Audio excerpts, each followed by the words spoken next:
nous retrouvons pour vous, Kodjovia Méton, qui nous dira ce qu'il faut retenir ce jeudi. Oui, il y en a qui n'attendent que le déchaîné du jeudi. Sans doute qu'il a répondu aussi à l'appel, ce canard. Kodjovia Méton, bonjour. Oui, bonjour Joël Toji, bonjour également à nos amis téléspectateurs. Effectivement, le déchaîné du jeudi a répondu donc à l'appel avec ses injonctions, comme toujours. Donc vous aurez donc le temps de découvrir cela. On garde ça en suspense, mais ce qui n'est plus donc à garder en suspense, c'est l'issue du Conseil des ministres. Il y a eu des mouvements de chaises et des nominations surprises, à la limite, pour certains. Parce que si on fait un tour dans le rétroviseur pour constater le passé de certains acteurs politiques aujourd'hui, on se demande véritablement où se situe la conviction. Mais toujours est-il que chacun est libre donc de son choix. Eh bien, le Conseil des ministres a fait des révélations que beaucoup de canards n'ont pas manqué donc de rapporter. C'est d'ailleurs ça qui fera donc le clou de cette une, si vous le voulez bien. On va donc y aller sans tarder. On démarre avec quel quotidien ? Le journal du service public La Nation, qui s'occupe d'ailleurs de ce que chacun doit pouvoir apporter dans la cagnotte nationale, la mobilisation donc des ressources budgétaires pour l'année 2020, eh bien 1350 milliards de francs CFA de recettes intérieures à mobiliser. Eh bien, serrez donc vos poches. Ça va davantage couler. Cette fois encore, justice, Mario Metonou, nouveau procureur spécial, près la Criette. Le journal L'Afrique en marche, parrainage. La cour Djogbenou attendue ce jour 2021 entre espoir et désespoir. Et puis, affaire de francs CFA et de l'écho, le PCB veut une monnaie pour le Bénin. Et puis, boîte noire, à l'issue donc d'une réunion gouvernementale, un marché attribué sans mention de la société. Le grand quotidien, Bénin, agenda du chef de l'État, le président Talon entame la deuxième phase de sa tournée de réédition de comptes ce jour. Et puis une nouvelle nomination au ministère de la Justice et de la Législation, Jeunesse, Compétences et Fougue. Michel Adjaka, directeur de cabinet. Gilbert Togbounon, directeur adjoint de cabinet. Mario Metonou, procureur spécial de la Criette. Et bien, l'écho info, toujours dans cette même veine, ayant longtemps combattu le régime de Patrice Talon. Le magistrat Michel Adjaka accepte de jouir désormais du gâteau national fait de la misère du peuple. Le syndicaliste vient d'être nommé directeur de cabinet du ministre de la Justice sans avoir vaincu les tares qui minent notre justice, notre démocratie, avec elle, notre liberté. Gilbert Togbono, limogé du poste du procureur spécial de la Criette, il s'en sort avec une consolation de directeur adjoint de cabinet au ministère de la Justice. Écrit toujours l'Écho Info qui croit savoir, suivant les indiscrétions, que le dernier procès relatif aux fraudes du concours de recrutement serait à la base de son départ. Matin libre, coup de répression des infractions économiques et du terrorisme. Mario Metonou, procureur spécial. Qui est-il? Biographie et curriculum vitae du magistrat. Janvier 2021, ça va sentir politique, s'exclame ce journal. Et puis, je voulais te dire, retenez ce chiffre, 9369 cas de grossesse enregistrés, c'est durant l'année scolaire 2016 à 2020. Comme quoi, le journal a fait donc un bilan des grossesses en milieu scolaire pour le quinquennat de Patrice Talon. Point média, transformation des collèges en lycées techniques, effet d'annonce ou bluff, s'interroge le journal présidentiel d'avril 2021, la hantise d'une élection chrysogène. Et puis le journal Le Déchaîné du jeudi, aux malades, otages libérés au CNHU Hubert Koutoukou Maga, partez et ne déconnez plus. Eh bien, c'est le commando en chef qui le dit avec un bébé qu'il essaie forcément de tenir dans la main, histoire de le remettre à son enfant, à sa mère du moins. Et dans ces pareilles circonstances, je l'ai dit, il y a toujours qu'il faut reconnaître à César ses mérites. Yes, Agbono vrai. Et Agbono, le commandant en chef, de dire, vous parlez, attendez que les élections présidentielles passent et vous verrez. Oui, sacré déchaîné du jeudi, on va commencer. Pourquoi pas là, oui, quand tu viens m'étonner. Bon, peut-être que différents échanges. Agbono-Veuve, oui, attendez que les élections passent et vous verrez, puisque vous ne savez pas de quoi tout ça retourne. C'est possible. Quand vous rappelez que, entre-temps, parce que de façon officielle, moi je n'ai pas les chiffres, mais on disait que 14 milliards avaient servi à réfectionner le palais de la présidence, des voix pas des moindres. Vicente Boko, entre-temps, avait dit que ce serait quand même bien qu'on utilise au moins une partie de ces sommes-là pour réfectionner le CNHU, histoire d'apporter même du neuf au plateau technique.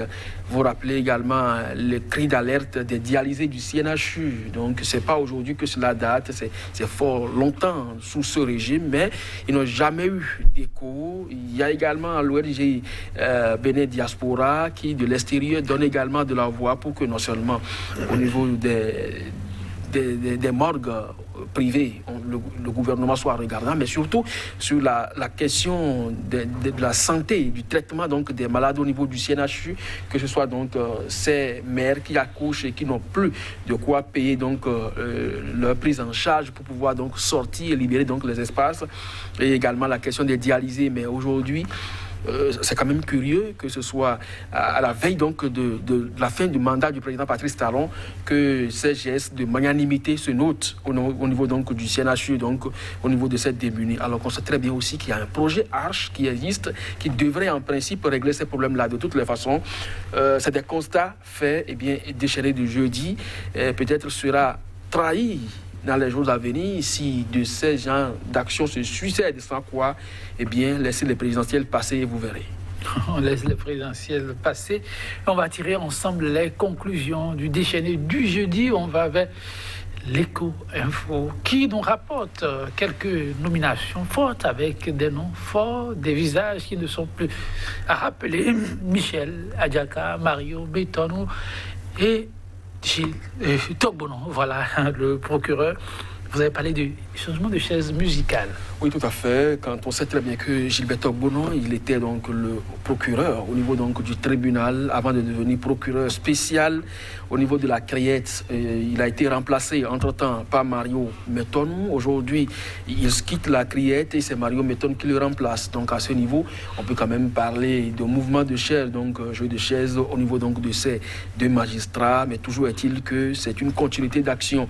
Le journal L'Afrique et l'Écho Info dont vous avez fait cas ici parle de limogeage de Gilbert Togbonon au niveau de la Criette. Mais bon, c'est son point de vue. On ne peut donc pas lui en vouloir. Mais quand on sait très bien le rôle qu'il jouait au niveau de cette cour-là et le nommé aujourd'hui directeur adjoint de cabinet au niveau du ministère de la Justice, on ne sait véritablement pas ce qu'il va faire. Peut-être qu'à ce niveau, il va davantage remuer les couteaux dans les plaies parce que vous vous rappelez, il y a quand même au niveau du concours des auditeurs des fraudes qui ont été constatées à ce niveau. Tout le monde a vu la façon lapidaire dont ce procès a eu lieu, cette affaire à la limite classée. Peut-être que Gilbert Togbonon, qui sait bien faire les choses, doit pouvoir donc rappeler davantage ce qui sera fait pour que lumière soit faite à ce niveau-là. Alors, ce qui étonne davantage le journal L'Écho, c'est bien sûr la nomination de l'ex, en tout cas syndicaliste Michel Adjaka au niveau de la direction du cabinet de ce ministère. Alors le journal pense qu'ayant longtemps combattu le régime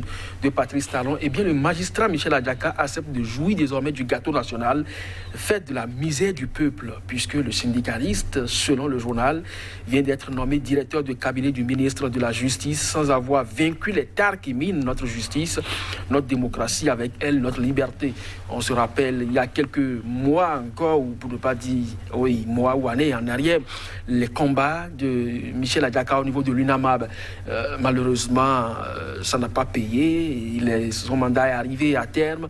Il a été déchargé, mais malgré ça, il a continué plus ou moins le combat. Et puis après, il s'est éteint. Mais dans cette lutte-là, aujourd'hui, on le voit donc rebondir au niveau politique avec cette nomination. On attend de voir quand même ce qu'il va apporter parce que c'est un homme intègre. Nous le croyons toujours et on pense que dans les jours à venir, cette maison justice faite aujourd'hui de la jeunesse doit pouvoir montrer toute la ferveur donc, qui caractérise cette jeunesse-là afin que vraiment tout ce qui est ombre au niveau donc, de cette maison justice soit donc mis au clair. En tout cas, le débat tout autour se poursuit et chacun son opinion. Des plus sceptiques aux plus optimistes. La nation nous informe que janvier ne sera pas facile, sinon l'année avec une collecte interne à faire. Oui, mais quand on se rappelle un peu les propos de Joseph Djokbenou, aujourd'hui président de la Cour constitutionnelle, et sa vidéo qui circule sur la toile, on se demande, lorsque vous êtes en fin de mandat et que vous n'avez pratiquement que les élections à faire, vous devez beaucoup plus vous consacrer donc à ces élections et éviter, donc, du moins éviter les gros budgets. Aujourd'hui, on est à 2000 milliards de francs CFA comme budget. Alors on se demande pourquoi donc ce budget faramineux. Maintenant, le contribuable à l'interne doit mobiliser 1350 milliards de francs CFA. Alors, je voulais t'en dire, lorsqu'on sait très bien que la plupart des sociétés privées ont fermé et que les créateurs de ressources, d'emplois et autres sont à l'extérieur aujourd'hui du territoire national, on se demande véritablement qui doit donc pouvoir mobiliser cette somme-là. Alors, c'est le cordon douanier qui va donc faire le gros lot du travail et le contribuable. Le contribuable, ici, c'est vous et moi, c'est les frais de gari qui va encore augmenter, c'est les frais d'huile qui vont encore augmenter et ainsi de suite. Donc, c'est-à-dire que chacun va pouvoir donc retrousser les manches, même si entre-temps vous avez desserré les ceintures imaginaires. Il est plus que temps aujourd'hui d'essorer davantage les pagnes, les poches, puisque ça va saigner. Ça risque de saigner, c'est vrai.